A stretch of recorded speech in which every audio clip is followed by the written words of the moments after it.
দলীয় প্রচারে মিছিল থেকে ফেরার পথে যান দুর্ঘটনায় আহত 12 থেকে 15 জন। স্থানীয় হাসপাতাল থেকে জিবি হাসপাতালে রেফার। ঘটনা হেজামারায়। এডিসি তারু সেমিনার তবাকারী কেন্দ্রের তীব্রমাথা প্রার্থী এম রবীন্দ্র দেববর্মার সমর্থনে আয়োজিত নির্বাচনী প্রচার মিছিল থেকে ফেরার পথে যান দুর্ঘটনার কবলে পড়ে একটি গাড়ি। এতে প্রায় 12 থেকে 15 জন আহত হন। আহতদের স্থানীয় হাসপাতালে নিয়ে গেলে সেখান থেকে 12 জনকে জিবিপি হাসপাতালে রেফার করা হয় বলে জানান হেজামারা প্রাথমিক স্বাস্থ্য কেন্দ্রের চিকিৎসকেরা এবং আহতদের মধ্যে 2 জনের অবস্থা আশঙ্কাজনক।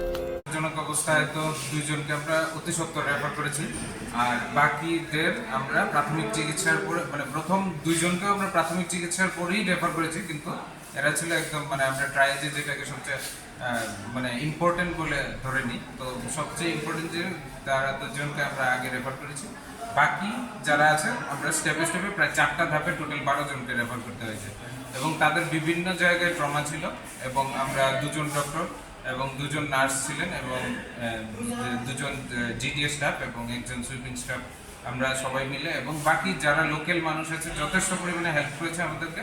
এবং 4টা আমাদের পার্শ্ববর্তী যে হাসপাতালগুলি আছে, যেমন মোহনপুরের এমআইসি, উনি আমার জন্য অ্যাম্বুলেন্স পাঠিয়েছেন, কাতলামারা থেকে অ্যাম্বুলেন্স পাঠিয়েছেন।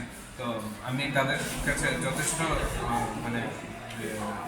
আমি তাদেরকে যথেষ্ট ধন্যবাদ জানাই যে এই মুভমেন্টে এমন একটা আশঙ্কাজনক অবস্থায় আমাদেরকে হেল্প করার জন্য। এবং বাকি যে পেশেন্টগুলি রয়েছে আমরা যাদেরকে রেফার করেছি, আমরা তাদের প্রতিসত্তর আরোগ্য কামনা করছি, যেন তারা সুস্থ হয়ে তাড়াতাড়ি বেড়াতে চলে আসে। পরিচয়? আমি হেজামারা হসপিটালের PHC MOIC doctor Bibhas Saha.